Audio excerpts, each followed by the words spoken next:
everyone, and welcome back to the RTR Awards. Today we are giving out the bluntly named Final Fantasy VII Rebirth Award, which you'd be shocked to know has a runner-up.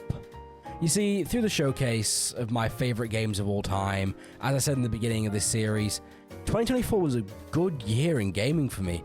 So what better way to show this than an award for the best game of 2024, Game Award style. So, the runner-up for the Final Fantasy VII Rebirth Award is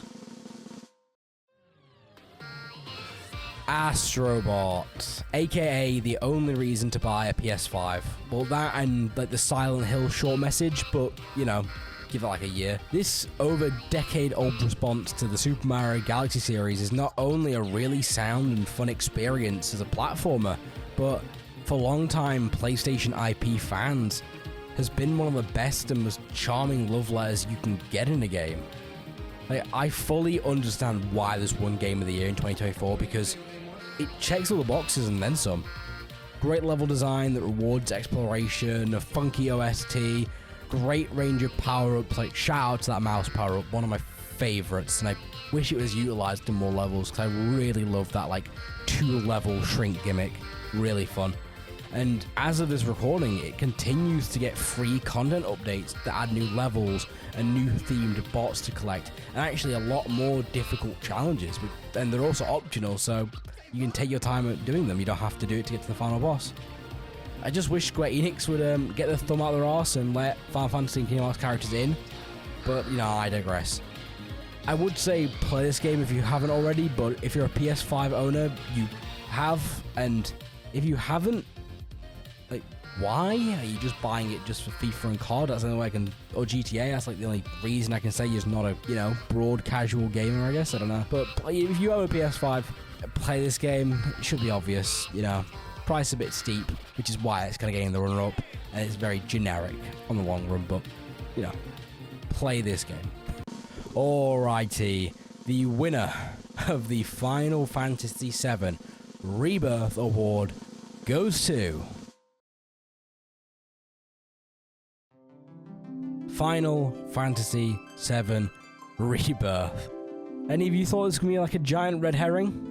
Well, no, this game might actually be in my top 10 games of all time. And before the remake series, I didn't even really like Final Fantasy games.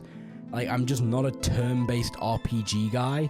I couldn't get into 15 after multiple attempts, and I'm not about to throw 10,000 hours of my life away with 14. Rebirth looks, sounds, and feels like a near-perfect experience. Like, it's impressive that, yes, most people with a wide range of gaming experience at least know of the original 7 story, and yes, I know the remakes is different with how it's presented. No spoilers on that one. I want you to experience the remake series. God, I'm on my hands and knees begging, please do. But it makes the journey that the group goes on feel like a completely new, fresh idea, with the opportunity to flesh out the cast in more detail, having like little heart-to-hearts every now and again between the cast members, or the affection meter getting implemented from the OG game within like dialogue options and side quests. Like, the ATP system is really good mesh of that turn-based combat system in a more fluent, like, action RPG style. I think it's a really nice blend together. I'm gonna knock Square Enix a point in general, as only the first 6 songs are officially available digitally. Like, if you want to have the full soundtrack for this game, you've got to get that limited time, like, disc edition physical release. No, I would like my thing on Spotify. Like, release the full soundtrack already. My God, what are you doing, Square Enix? You morons. Like, I know there are some complaints about the abundance of minigames, but they were more or less the same amount in the original game. Plus, the main one, the new one, Queen's Blood, which is technically a holdover from one that the game in 8, it's fire. So, like, who cares? Like, the game is fire. I love Queen's Blood. I don't want it to be a real game because I don't need another TCG to get into, but Queen's Blood is fucking fire. The remake series got me so hooked onto Final Fantasy that I've bought 16 after hearing about it, and though it's in the backlog at the moment, I'm genuinely fucking so stoked to get into that game because I hear it's so amazing. And I just haven't really thought about in a game series for such a long time. This might be kind of recency bias or like a new experience bias, I don't know, but I haven't been introduced to a series in so long that has got me so hooked that I even might, despite my turn-based RPG just despise, I might just give the older ones like a revisit and a go. I played some of the older ones from time to time, but I never really beat them. Like I played 4, I played 6. I might give them a go. I don't know. I might just give them a re-go, because 7 Remake and especially Rebirth are just so good that I'm invested in the Final Fantasy series as a whole.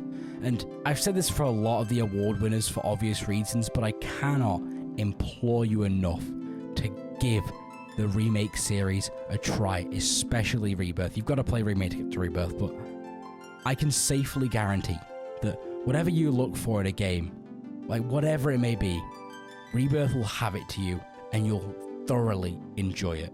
And that's me shilling Final Fantasy VII Rebirth for like 4 minutes.